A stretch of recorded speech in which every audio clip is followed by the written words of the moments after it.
There were 2 front doors to the same house, and only one was ever supposed to be opened. Max had just moved into the duplex at the edge of town, an old Victorian that had been split into 2 apartments. His was Unit A. The leasing agent had warned him never to try the door labeled Unit B. It was sealed shut, she claimed, for legal reasons. Max had chuckled, thinking it was probably just a storage unit or a section under renovation. The first 3 nights were uneventful, except for the scratching. Faint, rhythmic, always around 3:12 a.m., coming from the other side of the shared wall, right next to the sealed door.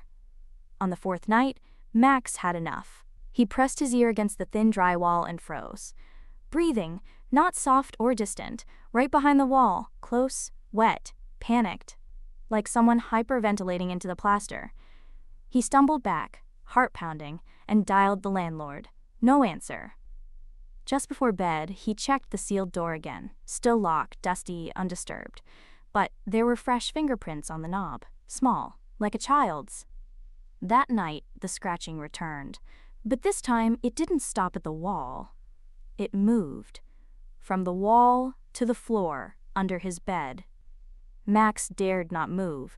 The breathing was there too now, almost directly under his mattress. At exactly 3:27 a.m., a notification lit up his phone. Unit B connected to Wi-Fi, return to Unit B. And right below it, another one.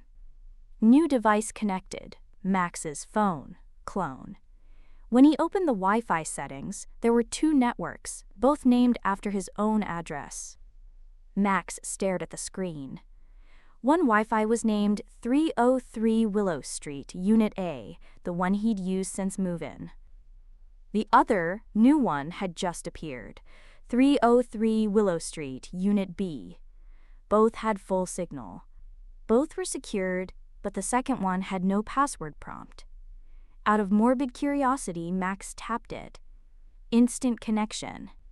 Then the lights flickered, just for a moment, but enough to send a wave of nausea through him.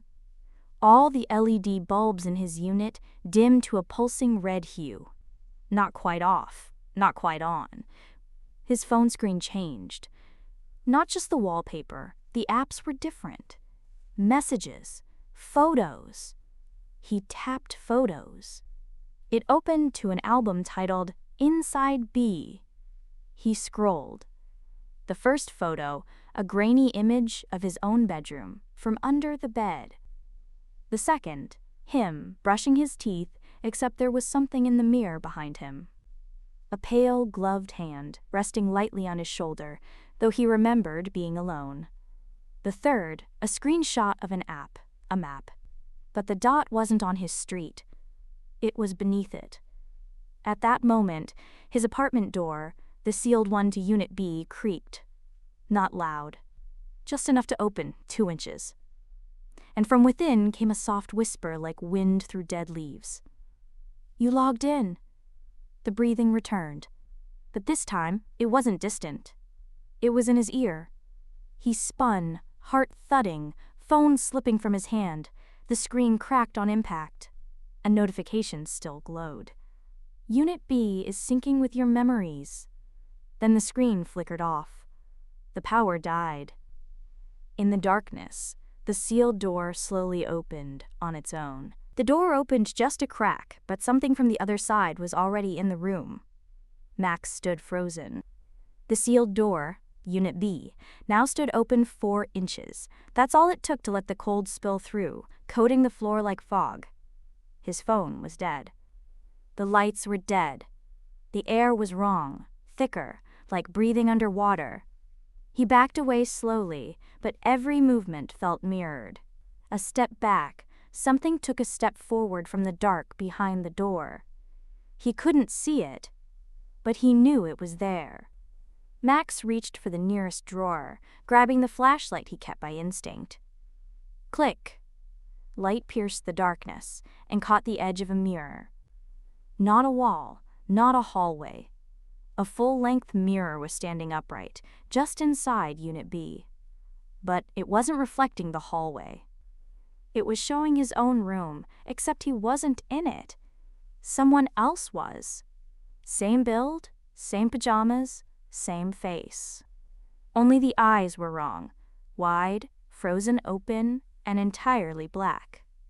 Miramax raised his hand slowly, like a puppet learning to move, then it smiled. Max hadn't smiled. He dropped the flashlight.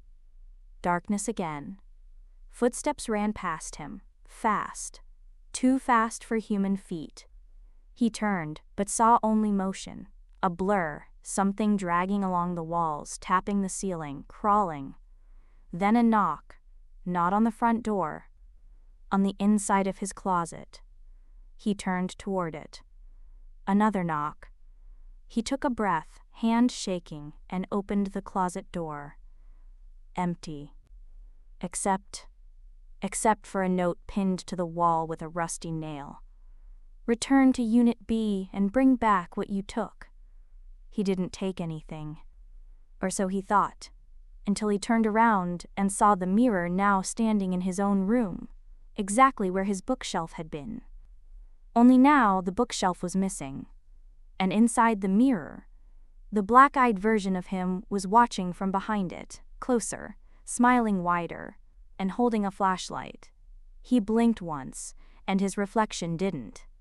The mirror stood where his bookshelf had been, same frame, same height, but it wasn't a reflection anymore. It was a window. The room on the other side looked like his, same bed, same cracked phone on the floor, except it was darker, like every color had been drained and soaked in rust. And the version of Max inside that room? Still staring, still smiling, not moving. But then it did. It tilted its head, not like a person, like a marionette jerked by invisible strings. Max stumbled back and tried to look away, but every mirror in the apartment, bathroom, phone screen, microwave door, now reflected that version of him. Not his actual reflection. Not reality. Just it. He grabbed a towel and threw it over the mirror. The smile disappeared. Silence. Then, the sound of glass cracking. Not from the covered mirror, from behind him. The closet mirror. The one he didn't even know was there. It hadn't been there yesterday. He stepped closer. This one wasn't showing his room at all. It was showing a hallway. Old wood floors, peeling wallpaper, a single swaying bulb above. And at the end of the hallway, a door. Unit B's door. From the inside. And standing in front of it was him, but not the smiling one. This one looked terrified. He was banging on the door from inside, mouthing something Max couldn't hear. Over and over. Let me out. Let me out. Let me out. Max's head spun. Then a hand grabbed his wrist, cold, small, too many fingers. He looked down. A child, or what used to be one, skin the color of parchment, veins like vines crawling under the flesh. The child looked up and said, "You shouldn't have connected." And suddenly, every mirror in the room turned black. Except for one word, scrawled across all of them, like carved with a fingernail. Synced. He wasn't in his apartment anymore, but every door still had his name on it. Max ran. The mirrors were no longer glass, they were portals, and he knew if he stayed, they'd pull him through. He stumbled out into the hallway, heart punching his ribs, but the building had changed. No windows. No exit. Just one long corridor lined with identical doors. Each door had a plaque, Max Keller, Unit B. Some doors had claw marks, others bled light from beneath. Dim red, like something alive was glowing behind them. Max checked his phone, still dead. Then, a hum. Like a server room. Faint vibrations. He followed it, turning corner after corner. The hallway twisting in impossible geometry. Stairs going sideways. Ceilings with carpets. Walls that breathed in and out like lungs. Finally, he found a door that wasn't labeled. Just a keypad. It blinked. Then, as if recognizing him, the screen lit up and displayed a message. Sync complete. Begin memory merge. 2 buttons. Yo, no, no. He touched nothing. The lights dimmed again. Then he heard a voice behind him. His own. But cracked. Hollow, as if echoing from the end of a tunnel. Max, it said, you left me behind. He turned. Nothing. Then the lights flickered, and the hallway behind him was now filled with mirrors again. Every wall, every surface. And in each reflection, a different version of him. Some were screaming. Some were laughing. One was melting. One stood still, whispering something over and over. Which one is real? Which one is real? Which one is real? Max backed into the unlabeled door. It creaked open. Inside, a replica of his apartment, identical in every way, but older, dust-covered, smelling of rot and something chemical. On the bed, a body, curled up, starved, dried. His clothes, his watch, his face. Then a whisper from behind. You returned too late. The mirror in the bedroom turned on by itself. It showed the real apartment, his original one. Someone was living in it. Another Max. Smiling into the camera, making breakfast. His voice came through. Thanks for logging in, Max. We just needed a host. The screen flickered. Max tried to scream, but the sound came out from the mirror instead. And the door sealed shut.